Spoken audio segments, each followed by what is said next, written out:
عبده ورسوله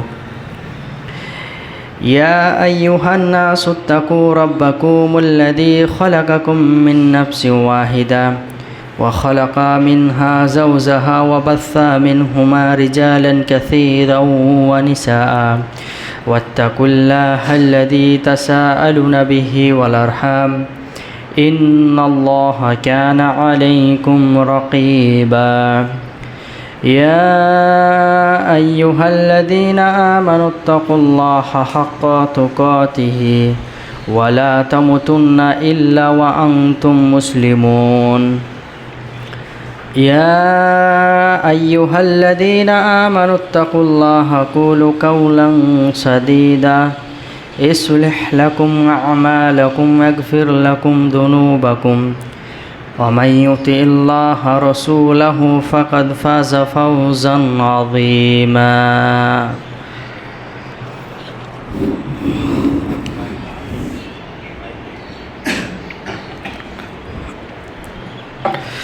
فإن خير الحديث كتاب الله وخير الهدي هدي محمد صلى الله عليه وسلم وشر الأمور محدثاتها وكل محدثة بدعة وكل بدعة ضلالة وكل ضلالة في النار أما بعد فأعوذ بالله من الشيطان الرجيم يوم أكملت لكم دينكم وأتممت عليكم نعمتي رضيت لكم الإسلام دينا وقال الله النبي صلى الله عليه وسلم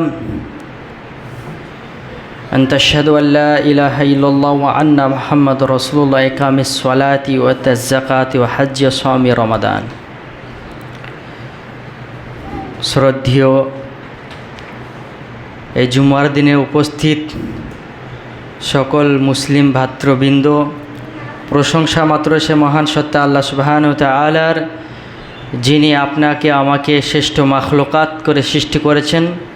শুধুই সৃষ্টি করেননি, পৃথিবীতে যত কোটি মাখলুকাত বসবাস করছি তার মধ্যে শ্রেষ্ঠ মাখলুকাত, শ্রেষ্ঠ জাতি এবং শেষ নবী মুহাম্মদ সাল্লাল্লাহু আলাইহি ওয়াসাল্লামের উম্মত হিসেবে প্রেরণ করেছেন।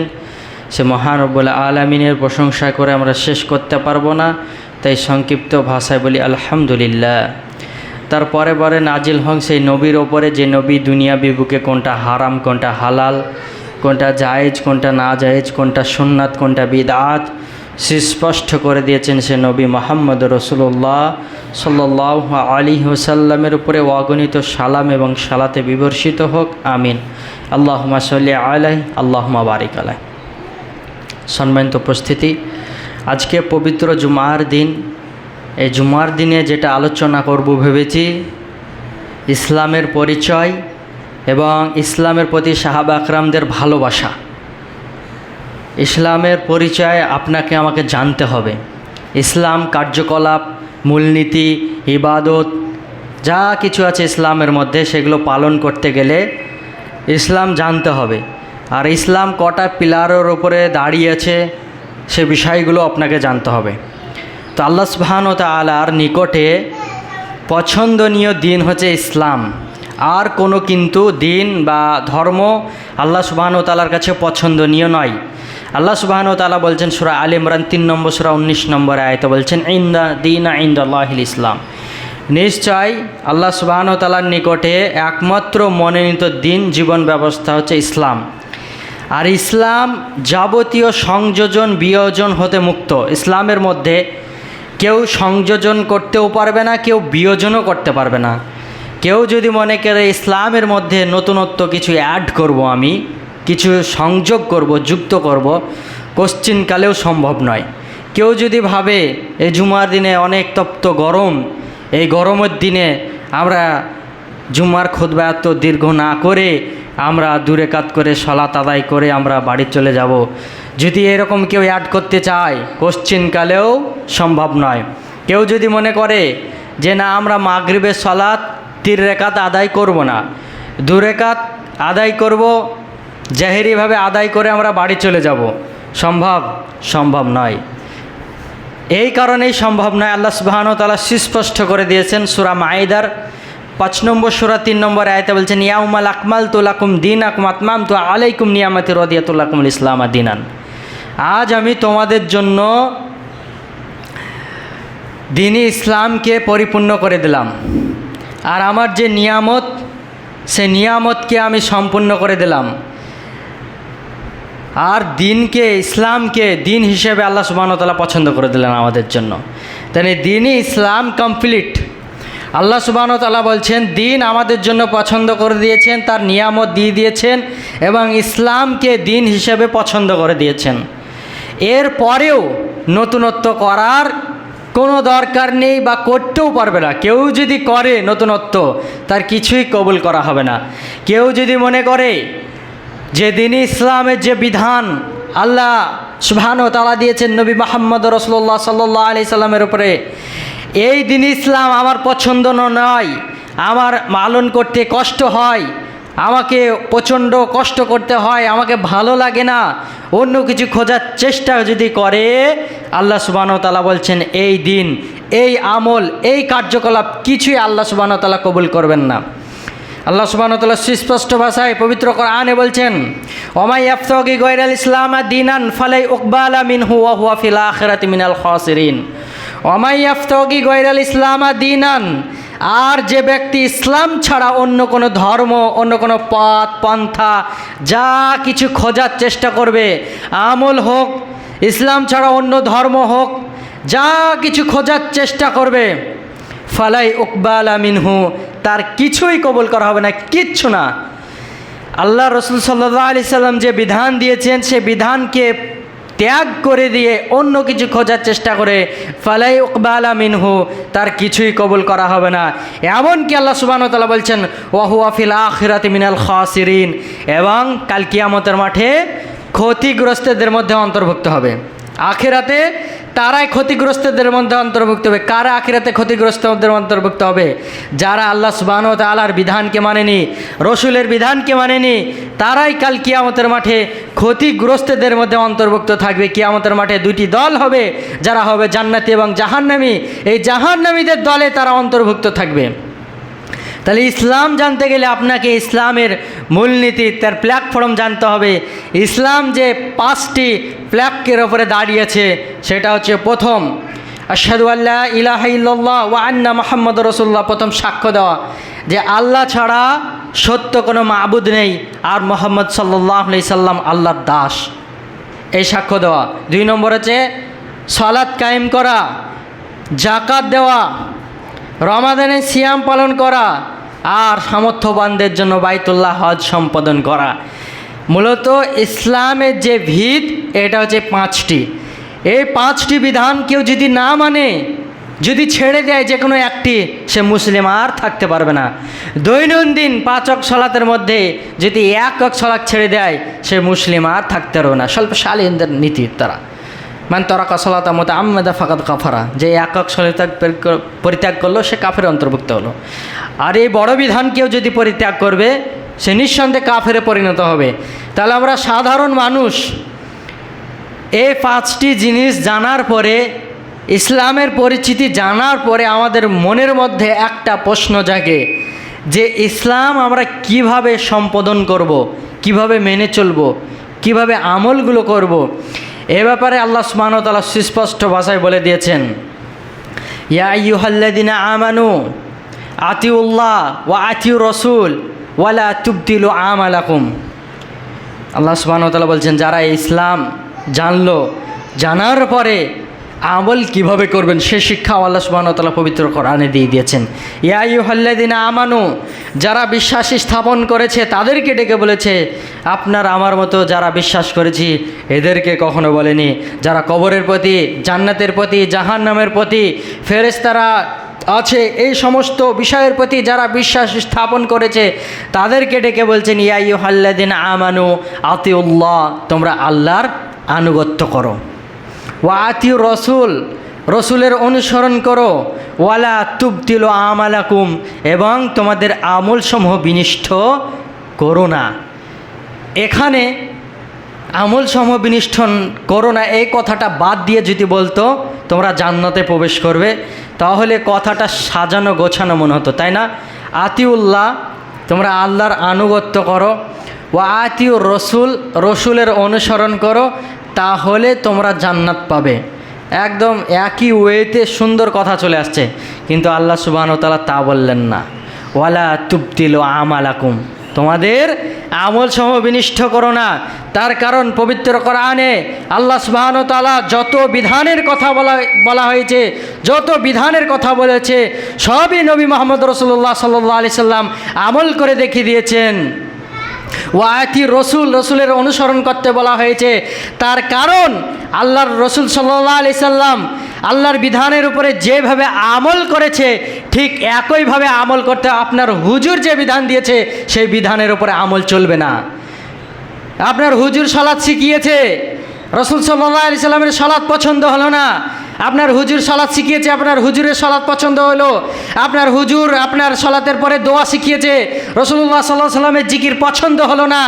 এই কারণে যত বিধান আছে, যে বিধানের উপরে স্বয়ং নবী মুহাম্মদ রাসূলুল্লাহ সাল্লাল্লাহু আলাইহি সাল্লাম আমল করেছে, তা ব্যতীত রেখে যদি আমরা অন্য কোনো মানুষের দেওয়া আমল যদি গ্রহণ করি, যদি করার চেষ্টা করি, এই কারণে আল্লাহ সুবহানাহু ওয়া তাআলা বললেন ওয়ালা তুবতিলু আমালাকুম, তোমাদের আমল সমূহ বিনিষ্ট করো না।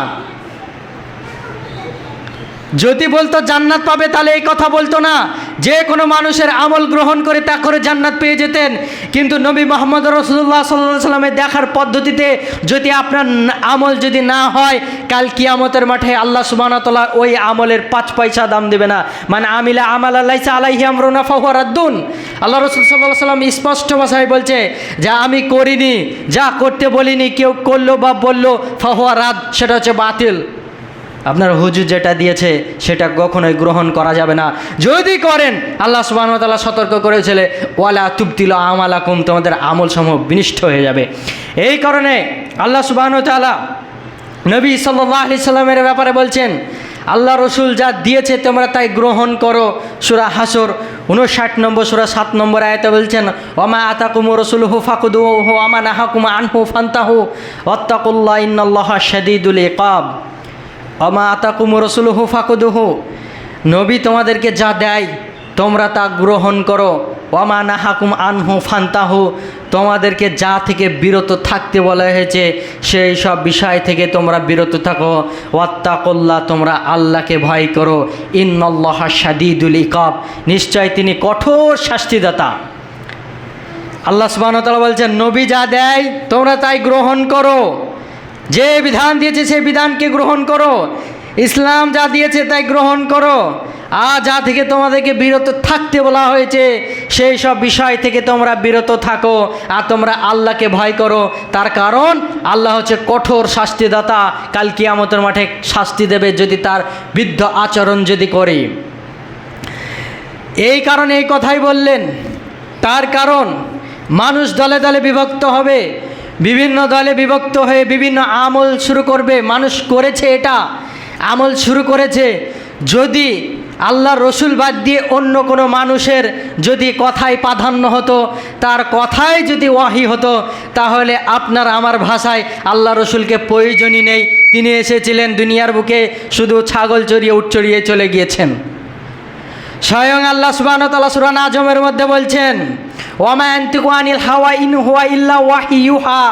মুহাম্মদ সাল্লাল্লাহু আলাইহি সাল্লাম কোনো মন গড়া কথা বলে না, তার উপরে যা ওয়াহী করা হয় তাই তিনি মানুষের সামনে ব্যক্ত করে। অতএব আল্লাহ সুবহানাহু ওয়া তাআলা যত বিধান দিয়েছেন এই বিধানগুলো কোনো মানুষের বা আল্লাহর রসুলের মন গড়া কথা নয়।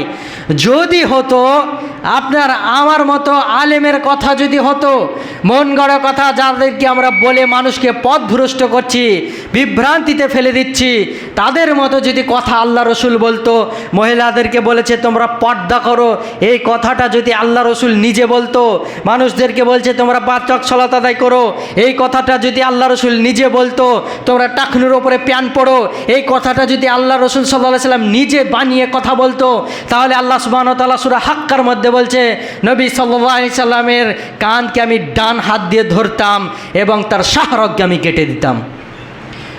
অতএব নবী সাল্লাল্লাহু আলাইহি সাল্লাম কোনো বানাইটে কথা বলে না।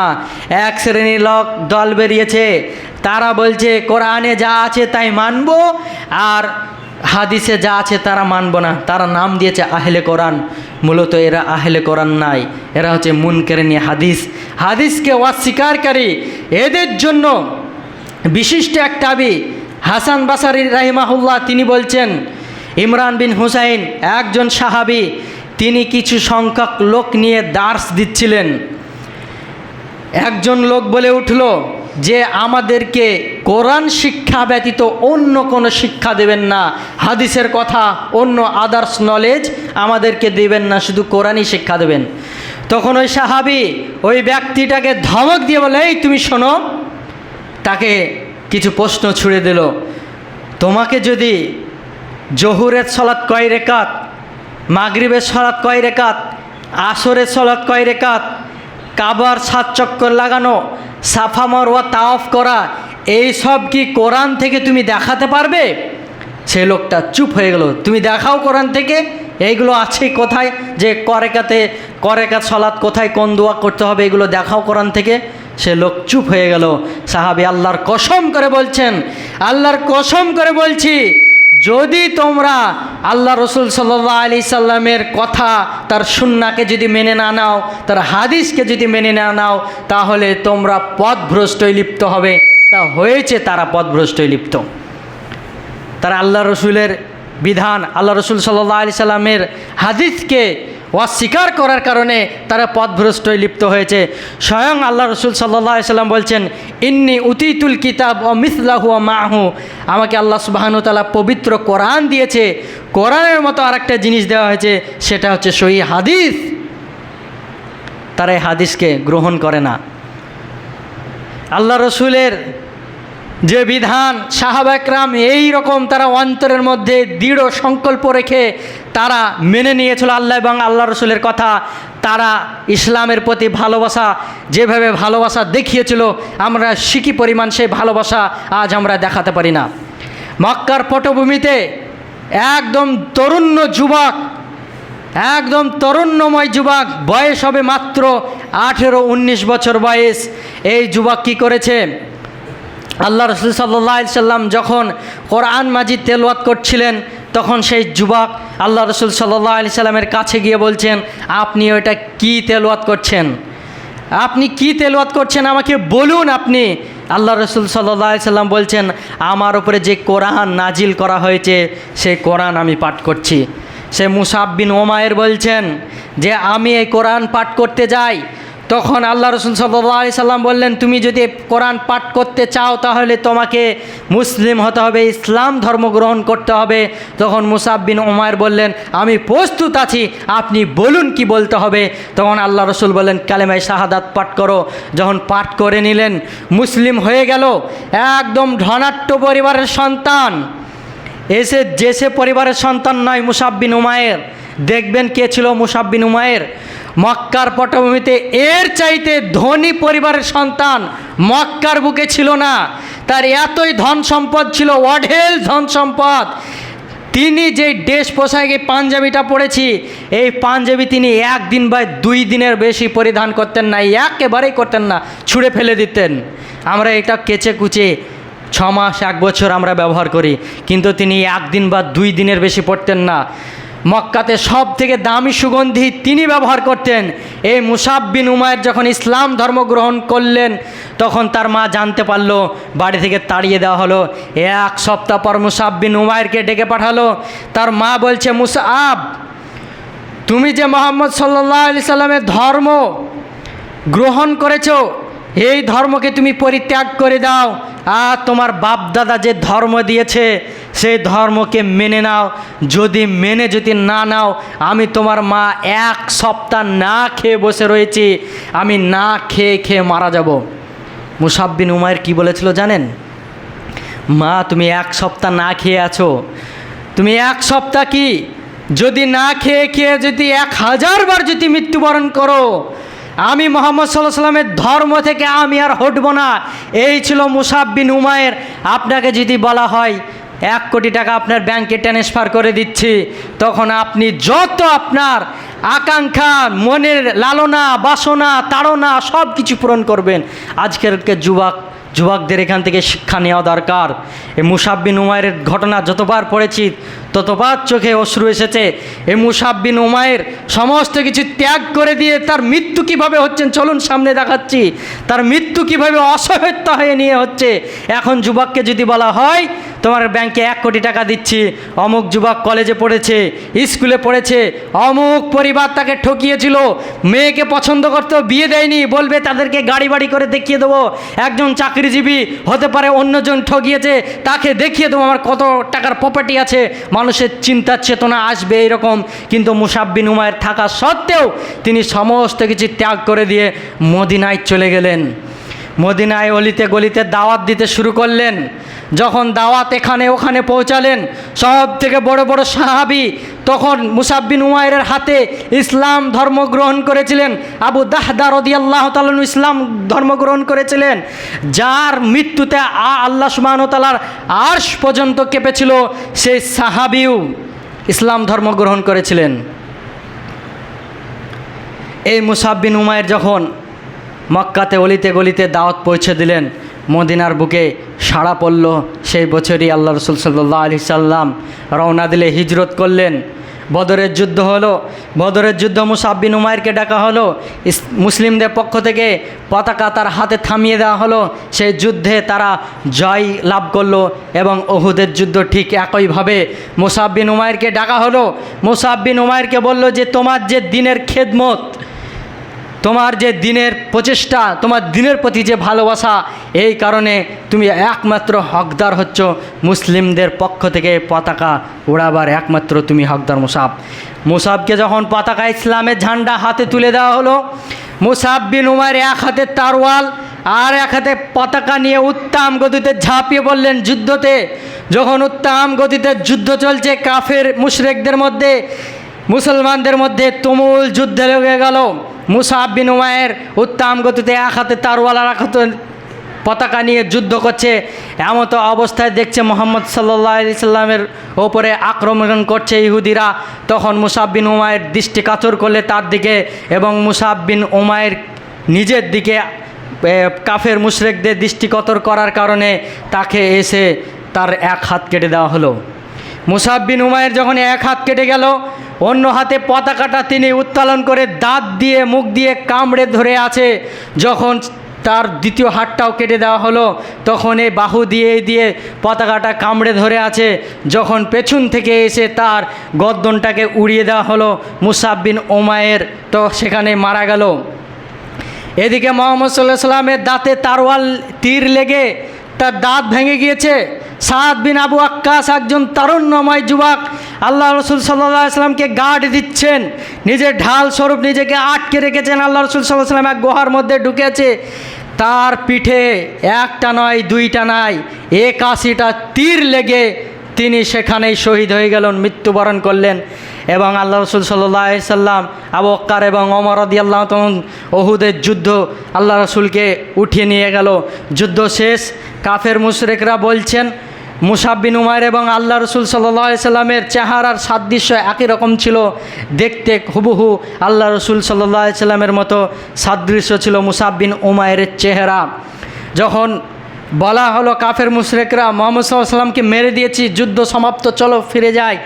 যখন মুহাম্মদ সাল্লাল্লাহু আলাইহি সাল্লাম নেমে আসলো, নেমে আসার পরে উহুদের যুদ্ধে দেখছে মর্মান্তিক কার দেহ কোথায় পড়ে রয়েছে। তখন আল্লাহ রসুল সাল্লাল্লাহু আলাইহি সাল্লাম বললেন, মুসাব বিন উমাইরের খোঁজ করা হলো। মুসাব বিন উমাইরের ক্ষত বিক্ষত দেহ, তার মাথা কাটা দেহটা পড়ে আছে। আল্লাহ রসুল কিছু না বলে টস টস টস টস করে কান্না করতে লাগলেন। আর মুসাব বিন উমাইরের জন্য বলছেন, সেই মুসাব যাকে ধনাঢ্য পরিবার সন্তান আমি তাকে বার করে নিয়েছি, সেই মুসাব আজ এরকম অবস্থায় পড়ে আছে। মুসাব বিন উমাইর মুখ লুকিয়ে ঘাসের মধ্যে মুখ লুকিয়ে পড়ে আছে। আল্লাহ রসুল কাঁদছেন আর বলছেন, তিনি টস টস করে কাঁদছেন।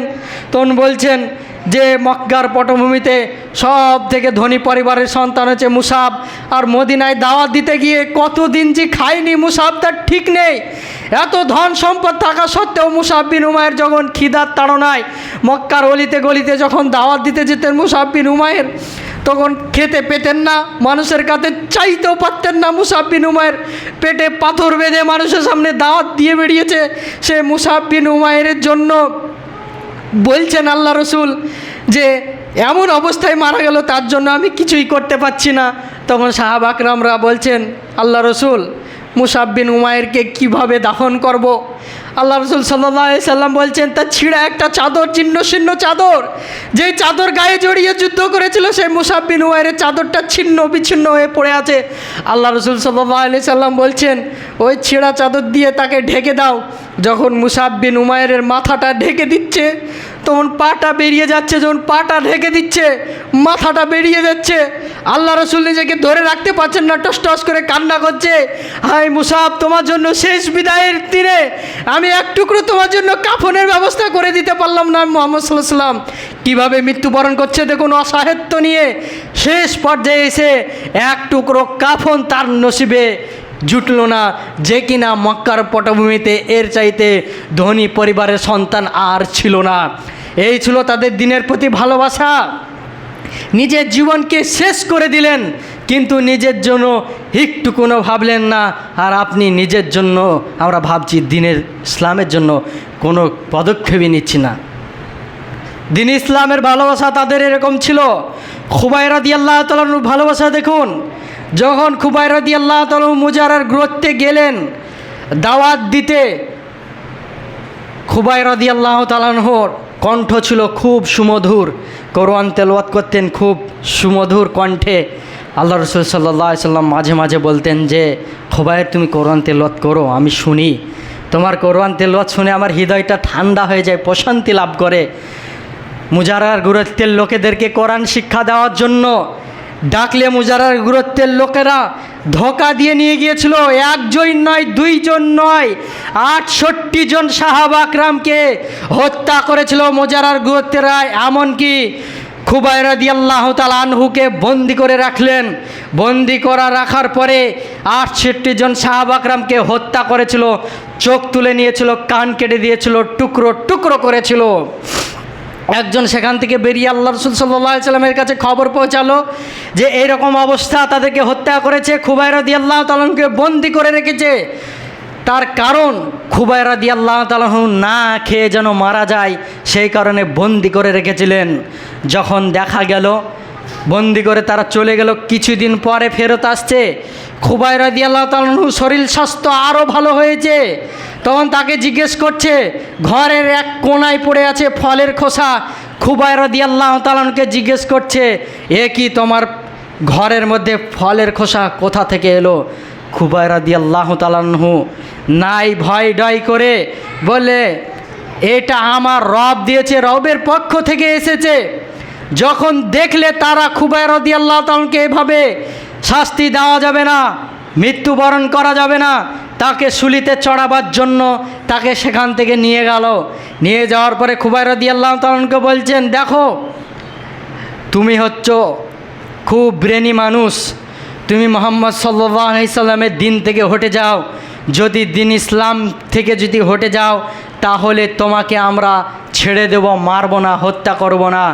খুবাইব রাদিয়াল্লাহু তাআলা আনহু চিৎকার করে বললেন, দেখো তোমরা আমার 68 জন সাহাবা আকরামকে হত্যা করেছো, চোখ তুলে নিয়েছো, কান কেটে দিয়েছো, টুকরো টুকরো করেছো, ঠিক একইভাবে আমাকে মৃত্যুর পরে তোমরা চোখ তুলে নেবে, কান কেটে দেবে, টুকরো টুকরো করবে।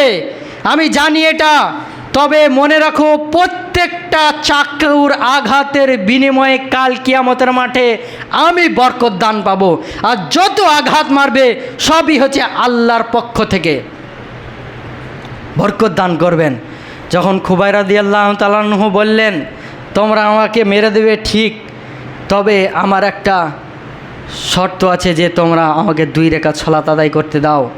যখন ধীর মস্তিষ্কে খুবাইব রাদিয়াল্লাহু তাআলা আনহু 2 রাকাত সালাত আদায় করে নিলেন আর তাদের জন্য বরদুয়া করলেন, আল্লাহুম্মা আহসিহিম আদাদা ওয়াত্তুলুহুম বাদাদা ওয়ালা তুফকি ফিল আরদি আহাদা।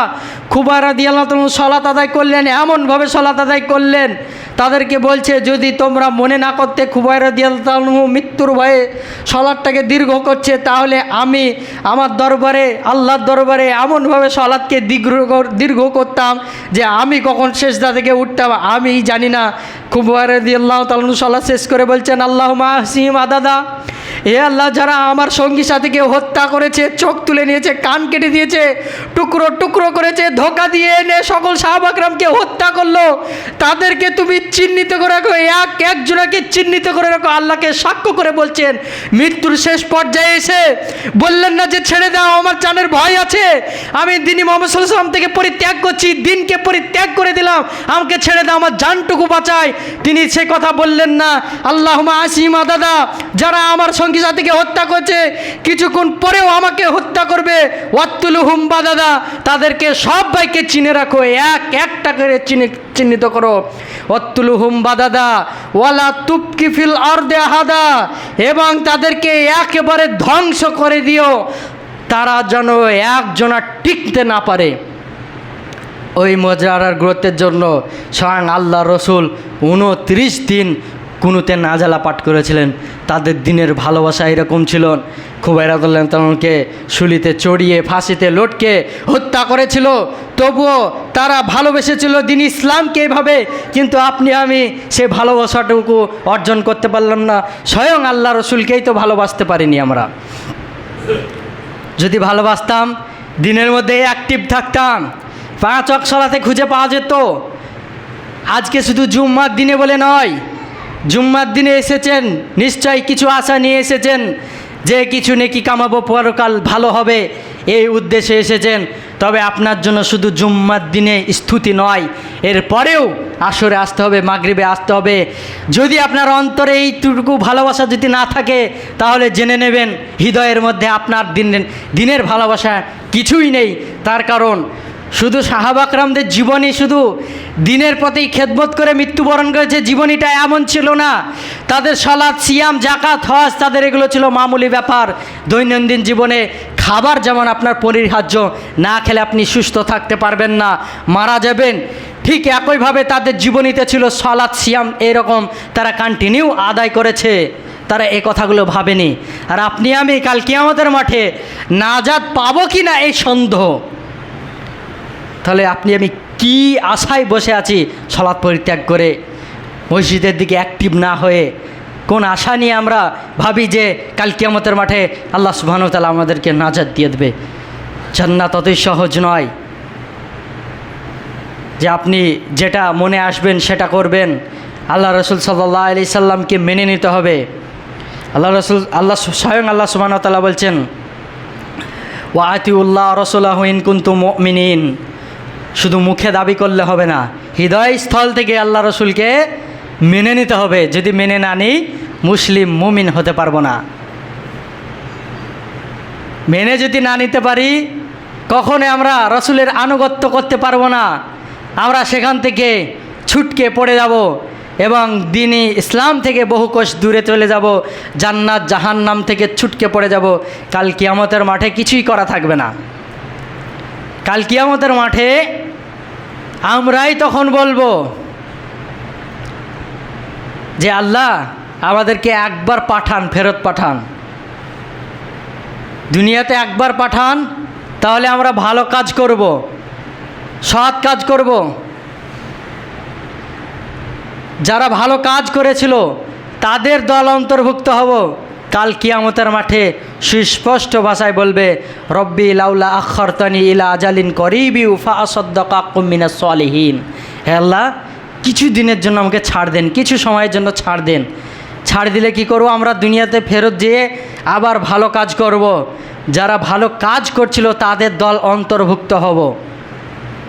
কালকে আমরাই বলবো কাল কিয়ামতের মাঠে। অতএব বেঁচে থাকা অবস্থায় আমাদেরকে আল্লাহ এবং আল্লাহ রসুলদের দিকে ফিরে আসতে হবে। মনে রাখবেন, পবিত্র কোরআন এবং সহিহ সুন্নাহ ব্যতীত কোনো আমল, কোনো কাজ আপনার গ্রহণযোগ্য হবে না। দ্বীনি ইসলাম প্রতিষ্ঠিত হয়েছে যুবকদের মাধ্যমে। যুবকদের মাধ্যমে প্রতিষ্ঠিত হয়েছে। আপনার বয়স 35 বলে ভাবেন না আপনি বৃদ্ধ হয়ে গেছেন, আপনিও যুবক, আপনাদের দ্বারাই দিন ইসলাম প্রতিষ্ঠিত হয়েছেন। অতএব যদি আপনি সমাজটাকে উন্নতির দিকে ঠেলে নিয়ে যেতে চান, তাহলে যুবকদের জন্য ভূমিকা পালন করছেন। যুবকদেরকে এগিয়ে আসতে হবে। আর জান্নাতে কোনো বৃদ্ধ মানুষ যাবে না, জান্নাতে কোনো কালো মানুষ যাবে না, বৃদ্ধ মানুষ যাবে না। এমনটা নেই যে যারা বৃদ্ধ আছে তারা যাবেন না। তা আপনারাই কালকে পরকালে আপনারা একদম তরুণ যুবক হয়ে জান্নাতের মধ্যে প্রবেশ করবেন। সকলকে আল্লাহ, এখন বুড়িয়ে গিয়েছেন, চামড়া জড়ো হয়ে গিয়েছে, আল্লাহ সুবহানাহু ওয়া তাআলা এমন রূপ দান করবে আপনাকে, একদম যৌবন নিয়ে এসে জান্নাতে প্রবেশ করবেন। সেই জান্নাতের মধ্যে লোভ, লালসা, আকাঙ্ক্ষা আমাদের হৃদয়ের মধ্যে আনতে হবে। দ্বীন ইসলামের ব্যাপারে জানতে হবে। আজকালকার মানুষ আমরা দ্বীন ইসলাম সম্পর্কে অবগত নই, দ্বীন ইসলাম সম্পর্কে জানতে চায় না। সেই কারণে দ্বীন ইসলামের প্রতি ভালোবাসা না আমলের প্রতি জোর আমাদের নেই। যেরকম আমরা জেনারেল সাবজেক্ট দুনিয়ার প্রতি যেভাবে জোর দিয়েছি, সেরকম দ্বীনের প্রতি জোর দিইনি। রাসূলুল্লাহ সাল্লাল্লাহু আলাইহি সাল্লাম কোনো জায়গাতে আপনাকে বলেনি যে তোমরা বিএড করো, ডিএলএড করো, এমএ করো, গ্র্যাজুয়েট কমপ্লিট করো, এ কথা কোনো দিন বলেনি। আল্লাহ রাসূল বলছেন তালাবুল ইলমি ফারিদাতুন আলা কুল্লি মুসলিম, জ্ঞান শিক্ষা করা প্রত্যেক মুসলিমের ওপরে ফরজ। সহিহ মিশকাত হাদিস নম্বর 218। তবে দ্বীনের জ্ঞান প্রত্যেক মুসলিমের ওপরে অর্জন করা ফরজ। যদি করতেন, দেখেন এখানে অনেক যুবক বসে আছে, তার মধ্যে যেসব যুবকগুলা সোশ্যাল মিডিয়ায় হোক, পড়াশোনা করে হোক, যেভাবে জ্ঞান অর্জন করেছে তার মধ্যে ডেভেলপমেন্ট ঘটেছে, চেঞ্জ ঘটেছে। যেভাবে দ্বীন ইসলাম নিজের মধ্যে সংযোগ করেছে, দ্বীনের জ্ঞান সঞ্চয় করেছে, করার পরে ডেভেলপমেন্ট ঘটেছে। যত বড় বড় বিজ্ঞানিক, আস্তিক নাস্তিক, যতই বড় পণ্ডিত হোক, যারাই কোরআন নিয়ে গবেষণা করেছে, ইসলাম ধর্মগ্রহণ করতে বাধ্য হয়েছে, তার কারণ তারা স্ট্রংভাবে গবেষণা করেছেন।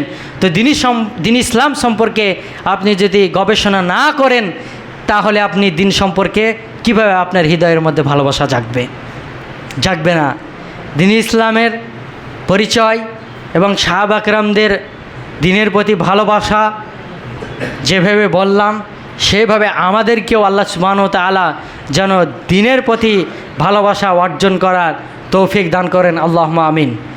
আমরা প্রায় জুম্মায় প্রায় খতিবের মুখ থেকে বিভিন্নভাবে বিভিন্ন ধারায় আমরা আলোচনা শ্রবণ করে থাকি।